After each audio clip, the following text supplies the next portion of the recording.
할렐루야. 지난 노회 가족 수련회 때 저녁 예배를 마치고 친교 시간이 됐어요. 친교 시간에 해프닝이 잠깐 있었습니다만 누군가 한국에서 유행하는 노래라고 하면서 들려주면서 어떻게 생각하는가 소감을 이렇게 물었습니다. 어느 TV 방송에 무명 가수가 나와서 구수한 전라도 사투리로 트로트 곡조의 기독교 가사의 노래를 불렀습니다. 그래서 이제 소감을 얘기하는 거예요. 근데 그 노래가 좀 재미나요. 이런 노래거든요.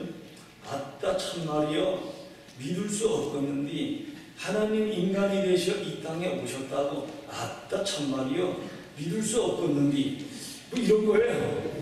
그래가지고 야 저기 충청도 사투리냐 전라도 사투리냐 뭐 이런 논란부터 시작해가지고 하나님이 인간이 되셔 이 땅에 오셨다고 아따 참말이여 하나님 날 위해서 대신 죽어주셨다고 이리저리 사방팔방 둘러봐도 근데 이거 부르는 분이 아주 그냥 그럴싸하게 몸도 흔들면서 그러는 거예요. 이리저리 흘러봐도 뭐 사방팔방 둘러봐도 뭐 이랬는데 어디가 이쁜 구석이 있어서 하나님이 친히 찾아오셔서 그 목숨을 내준단 말이요. 근데 참말이요. 성경에 써있던디 하나님이 인간이 되셔 이 땅에 오셨다고 진짜 참말이요. 성경에 써있던디 하나님 날 대신해서 대신 죽어주셨다고 아따 참말이요.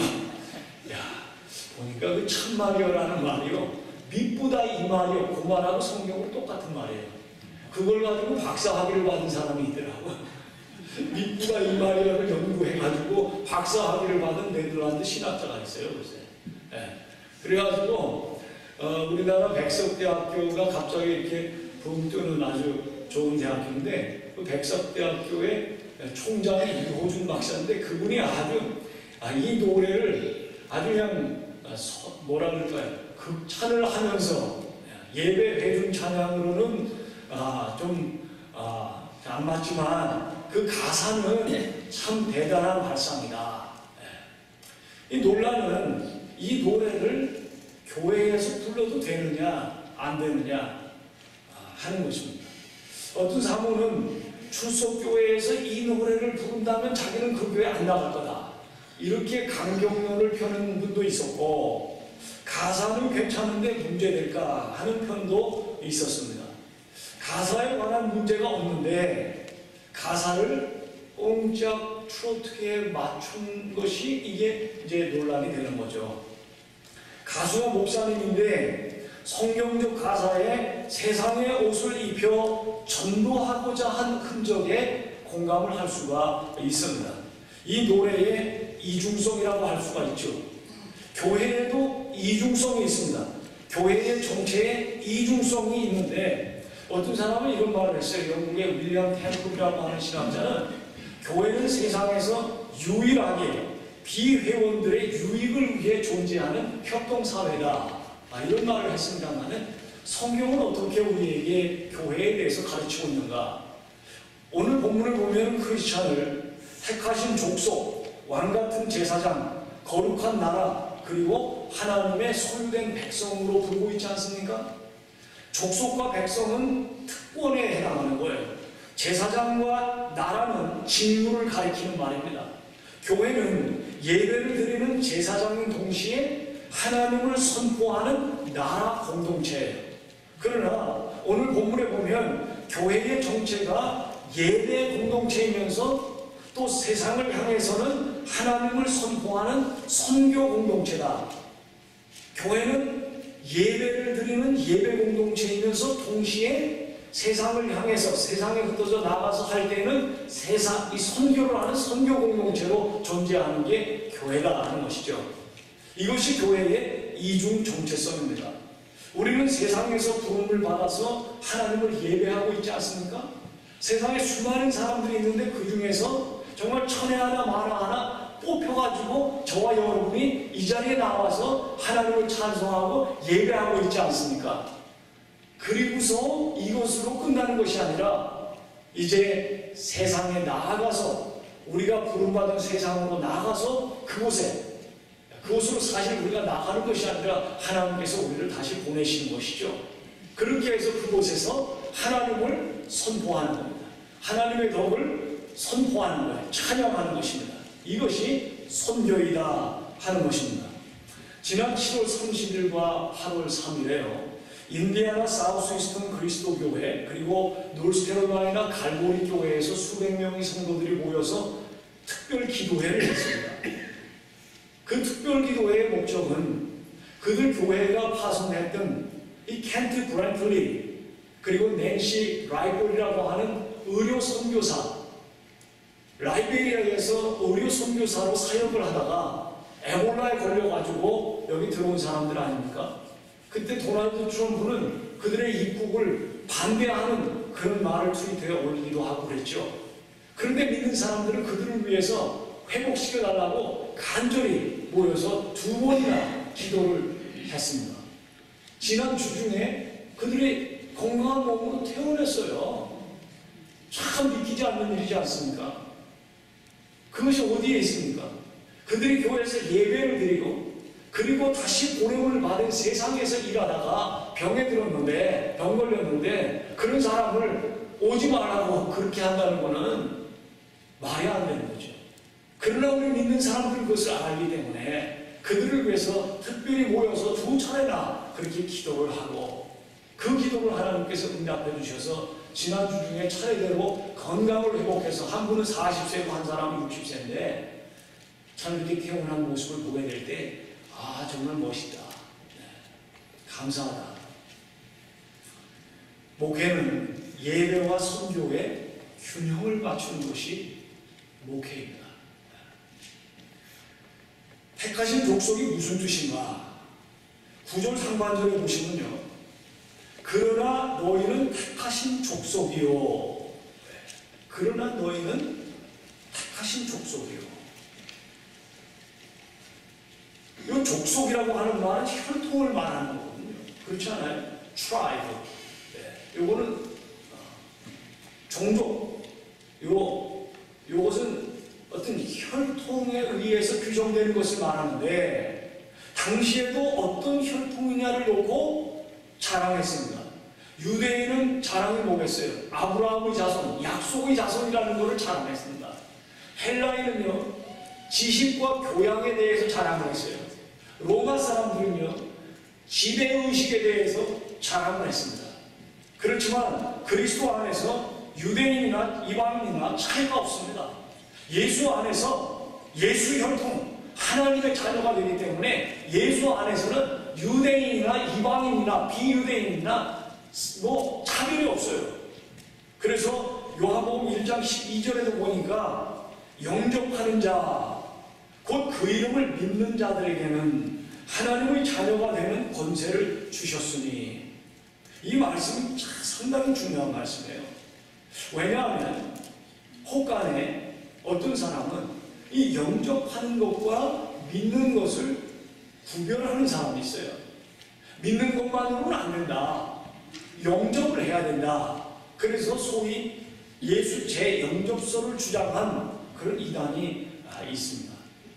그러나 오늘 본문 말씀에 보면은 영접하는 것은 예수 그리스도를 영접하는 것은 모셔드리는 것은 그것은 예수님을 신뢰하고 믿는 것이다. 믿는 것은 영접하는 것이요 영접하는 것은 믿는 것이다. 죽으실 뿐 아니라 십자가에서 죽으실 뿐 아니라 다시 사신 예수 그리스도는 영원히 함께 살아계시는데 그 예수님을 우리 영으로 우리 인격으로 믿음으로 영접하게 되는 것은 믿지 않고서는 불가능한 일이다. 믿는 자는 영접하는 것이요 영접하는 자는 믿는 것이다. 그렇게 됨으로써 하나님의 자녀로 하나님의 혈통으로 되는 것입니다. 그것이 택하신 족속이다 하는 겁니다. 약 100년 전에요. 박씨라고 하는 백정이 지금 서울 종로에 살고 있었습니다. 어느 날 담벼락에 선교사가 배제학당에 학생 모집 광고를 써붙인 것을 보고 9살 먹은 아들에게 얘 너 거기 가서 좀 글 좀 배워라. 이래서 아들이 배제학당에 들어갔어요. 그러던 어느 날 이 아버지가 이 백정이 연병에 걸렸습니다. 그래서 시름시름 사경을 헤매는데 이 아들이 선교사인 에비슨 목사님에게 알려줬어요. 그러니까 듣자마자 이 에비슨 선교사님이 이 집을 찾아와가지고 백종에게, 그 당시에는 사람 취급을 하지 않았습니다. 그래서 이름도 없어요. 그냥 박씨뿐이었어요. 박씨. 그런 사람에게 이 선교사님이, 파란 눈을 가진 에비슨 선교사님이 형님 어디가 아프세요? 그러면서 진단을 하고 주사를 놔줬는데 깨끗하게 회복을 했어요. 얼마나 감사한지. 아무도 자기에게 형님이라고 부르는 사람 없고 박씨라고만 불렀는데 자기를 형님이라고 부를 때에 기독교에 대한 안 좋은 선입관이 싹 녹아 없어지고 또 병까지 낫게 되니까 고마운 마음이 생겨가지고 선교사님한테 어떻게 하면 보답할 수 있겠느냐고 물어봤어요. 그랬더니 이 에비슨 선교사님이 예수 믿으시는데요. 이렇게 해가지고 이분이 예수를 믿게 되고, 그래서 교회 나가면서 이름을 교회에서 지어줬는데 성춘이라는 이름이에요. 박성춘. 얼마나 신앙생활을 열심히 하고 기도를 하는지 성경도 읽게 되고 집사가 되고 영수가 되고 나중에는 1912년에 승동교회의 장로가 됐더라고요. 이 사람의 아들의 이름이 박서양이라는 사람이에요. 우리 역사책에 나와 있죠. 박서양. 우리나라의 서양의학을 최초로 이렇게 가르친 사람이 박서양이에요. 한국 사람 중에. 세브란스 의전 1회 졸업생이고 화학도 가르치고 물리도 가르치고 서양 음악도 가르치는 아주 비상한 두뇌를 가진 사람이 박서양인데 박성춘 백정의 아들입니다. 이 박서양이 가르칠 때마다 이 교실에서 학생들에게 이런 말을 종종 했다고 합니다.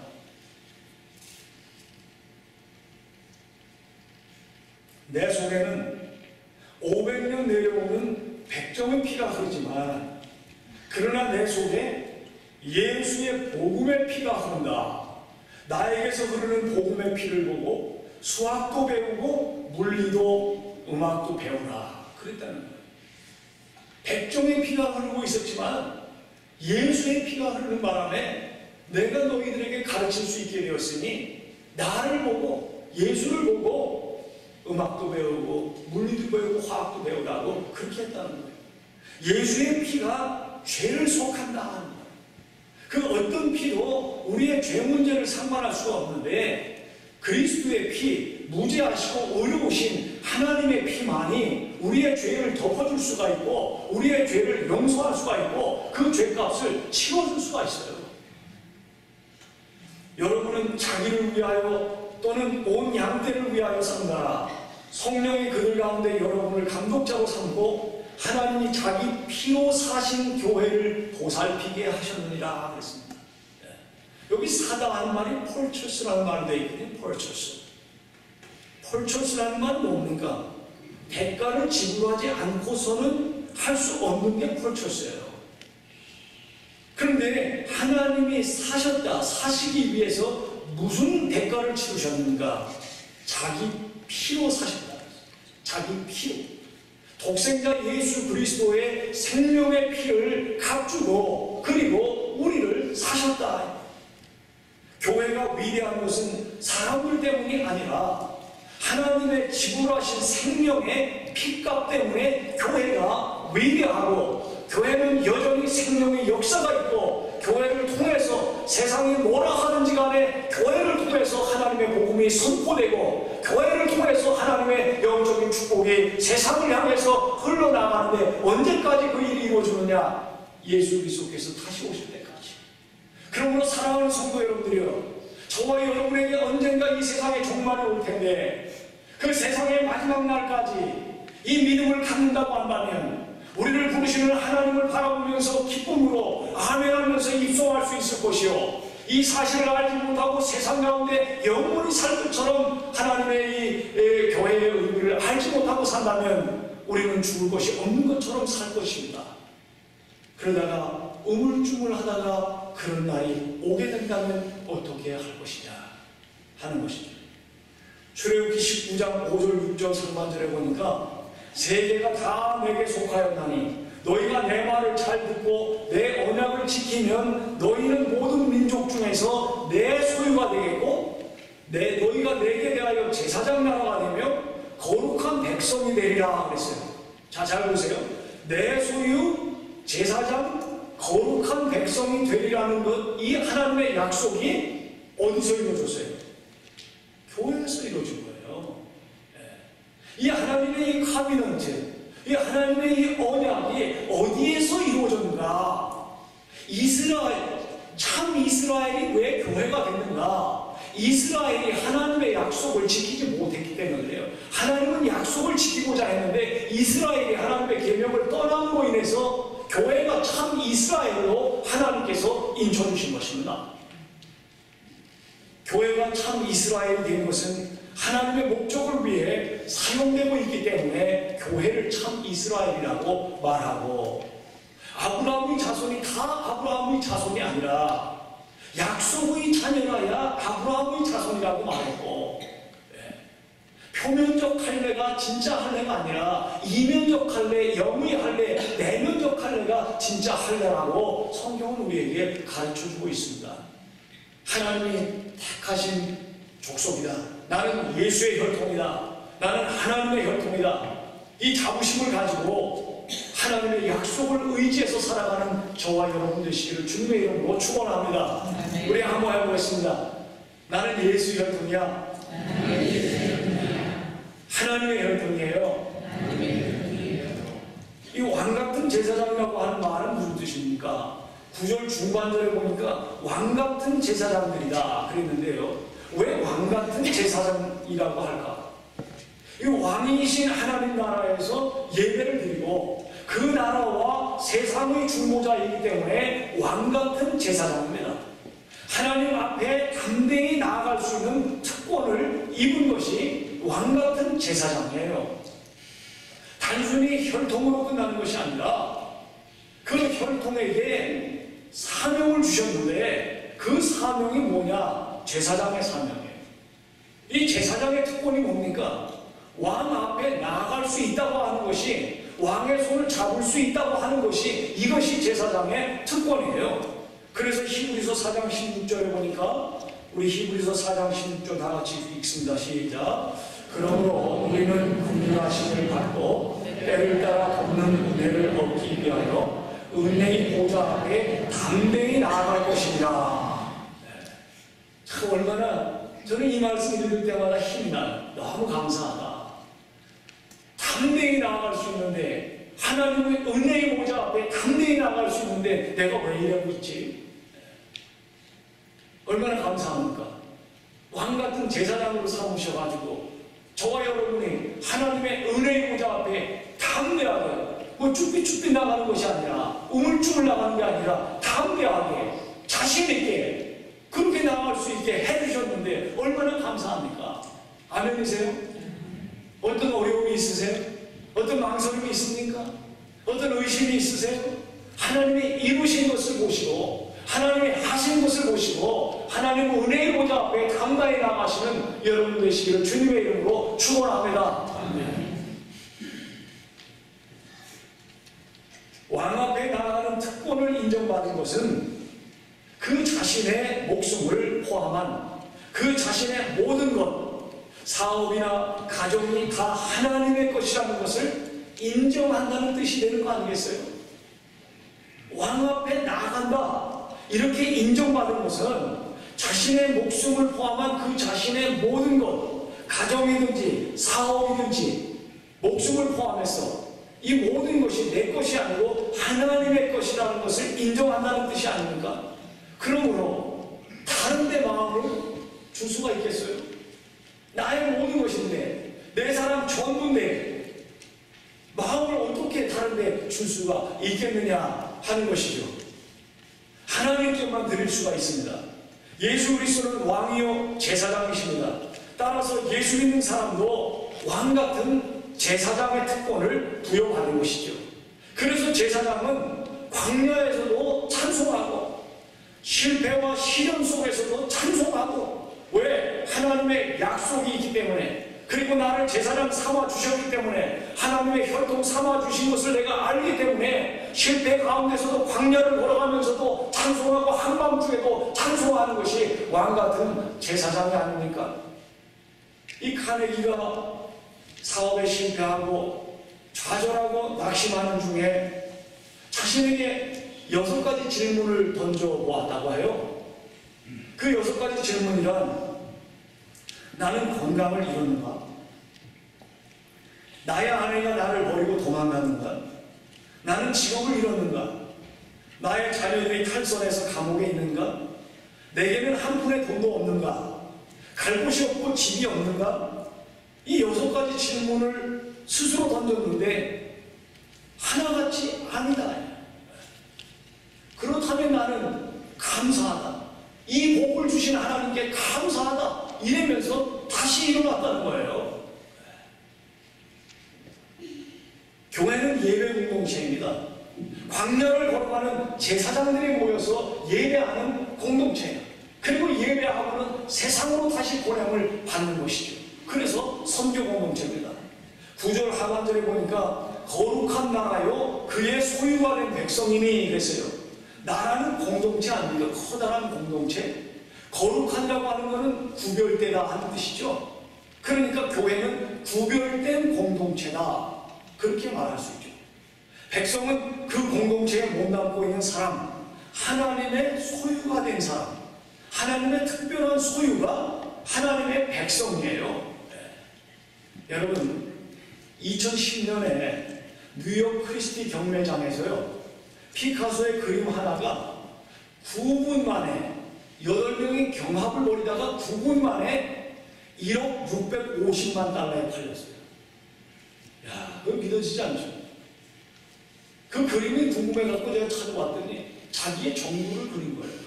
피카소의 그 바람 피우고 그랬는데 그 바람 피운 정부의 그림을 그린 거에 1억 650만 불에, 그것도 9분 만에, 9분 만에. 그 경매가 시작된 지 9분 만에 딱 낙찰이 됐어요. 원 소유자에 의해서 뭐가 달라지는 거예요? 가치라는 것이 달라지는 거예요. 예수 믿는 사람들이 결코 특별한 사람들이 아니에요. 예수 믿는 사람들은 특별히 의롭고 깨끗하고 잘난 사람들이 아니에요. 예수 믿는 사람들의 가치는 예수 믿는 사람들이 하나님 혈통되게 하신, 그래서 그 대가를 십자가에서 치르게 하신 하나님의 의에 있습니다. 하나님의 사랑에 그 예수 믿는 사람들의 가치가 있다 하는 것이죠. 그 특별 가치의 목적이 무엇입니까? 2장 9절 하반절에 보니까, 이는, 여기서부터 같이 한번 읽겠습니다. 시작. 이는 너희를 어두운 데서 불러내어 그의 기이한 빛에 들어가게 하시기에 아름다운 법을 선포하게 하려 하시니라. 네. 어두운 데서 불러내셨습니다. 그래서 원만한 광명이 충만한 기이한 빛에 들어가게 하셨어요. 그 빛을 받은 사람들이 예수 믿는 사람들이에요. 그 빛을 받았기 때문에 죽을 때에도 하나님 나라에서 다시 보자, 천국에서 만나자, 내가 먼저 갈게, 이렇게 말할 수 있는 것이 믿는 사람이에요. 그것이 뭐 때문에 가능하냐? 이 기이한 빛을 받았기 때문에 가능한 것입니다. 그렇게 하게 하신 하나님의 아름다운 복음을 선포하게 하려 하십니다. 예수 믿는 사람들의 특별 가치가 특별 가치로 끝나는 것이 아니라 목적이 분명하기 때문에 특별한 거예요. 그래서 가치가 있는 거예요. 그 목적이 뭐냐? 바로 이것입니다. 너희를 어두운 데서 불러내어 그의 빛에 들어가게 하신 이의 아름다운 법을 선포하게 하려 하십니다. 우리가 믿는 사람으로서 예배드리면서 선교하는 일이 없다면, 선교를 하는데 예배하는 무관하다 한다면, 난 교회는 안 가지만 선교를 합니다. 난 교회는 안 가지만 봉사를 합니다. 나는 법 없이도 살 사람, 저 사람은 법 없이도 살 사람입니다. 천만의 말씀이에요. 그렇지 않습니다. 예수님을 떠나면 스폴저와 같은 목사님도 5분만 예수님을 떠나면 자기는 사탄 공장이 된다고 했어요.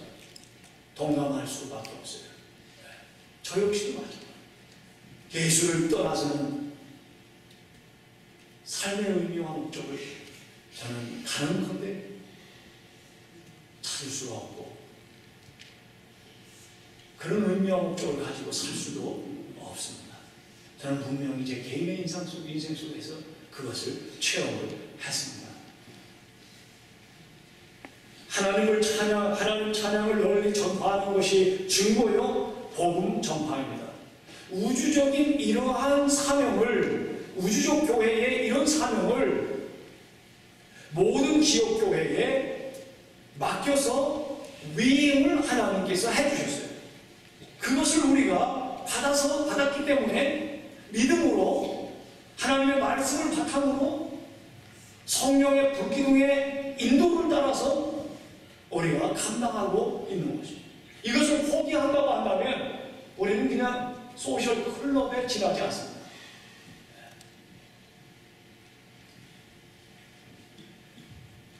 존 스타트는요, 살아있는 교회라고 하는 책에서 이렇게 말을 해요.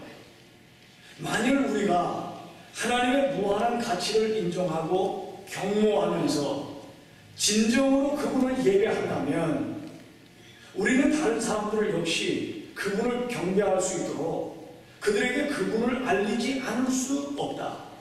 이와 같이 예배는 증거는 예배로 이어지며 끊임없이 순환한다. 이것이 살아있는 교회다. 이렇게 말합니다.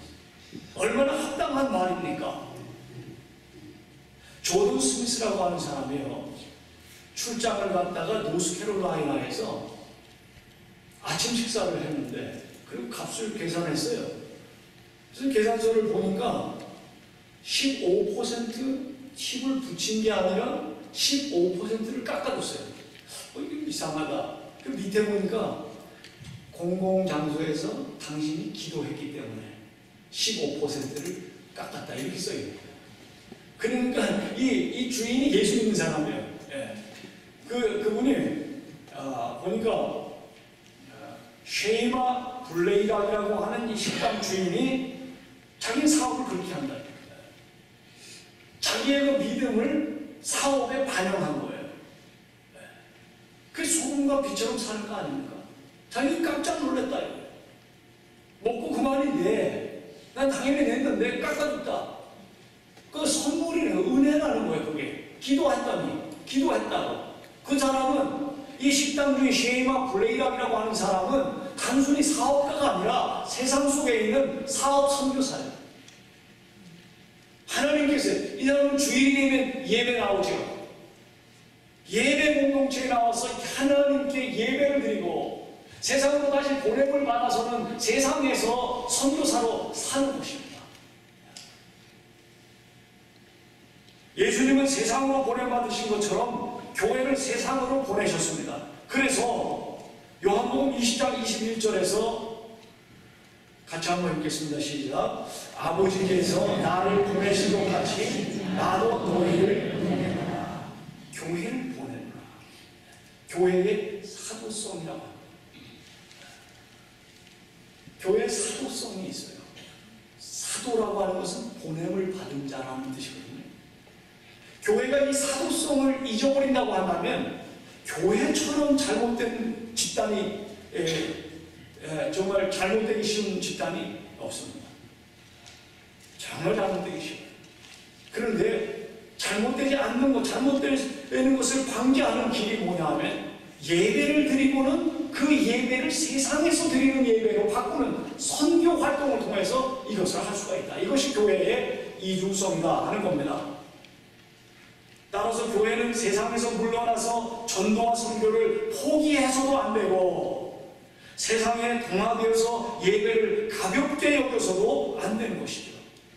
예배 안에 선교의 요소가 있고 선교 안에 예배의 요소가 있습니다. 선교를 위해 예배하고 전도를 위해서 소그룹으로 모이는 겁니다. 진정한 예배를 위해서 하나님 앞에 나오고 그리스도를 위해 세상으로 흩어지는 것이 우리 택하신 족속의 하는 일이에요. 사람 살리기 위해서 학교에서 공부를 하고 선교 사명에 동참하기 위해서 직장 생활이나 사업을 합니다. 이것이 하나님의 백성이 교회 공동체로서 이 세상에서 세상에 있는 동안 계속해서 힘쓸 일이다 하는 것입니다. 교회의 정체에는 이런 이중성이 있어서 예배가 하나님이 받으신 예배로 된다면 그 예배자는 세상으로 다시 보냄을 받아서 세상 가운데서 이 쉐마 블레이랑과 같이 세상 가운데서 살게 되고, 그렇게 하는데 무슨 일이 있게 될 때 교회는 그들을 위해서 기도하게 됩니다. 하나님께서 그런 기도를 응답하시는데, 우리 교회에서 우리 성도들을 위해서 합심 기도를 하면 하나님께서 응답하시는 것을 여러 번 저희들은 체험을 했습니다. 그는 어느 한 사람의 신의 은사 때문에 그런 것이 아니고 하나님의 백성들이 함께 예수의 이름으로 매달릴 때 하나님의 약속을 신실히 지키고자 하시는 하나님의 역사 때문인 줄로 믿습니다. 사랑하는 성도 여러분들이요, 여러분의 정체는 무엇입니까? 이 정체성을 다시 한번 확인하면서 나도 이런 이중 정체성을 가지고 살아간다고 하는, 예배자이면서 선교사요, 선교사이면서 예배자라고 하는 이 정체성을 확립하고 험한 세상에서 승리하시기를 주님의 이름으로 축원합니다. 기도하겠습니다.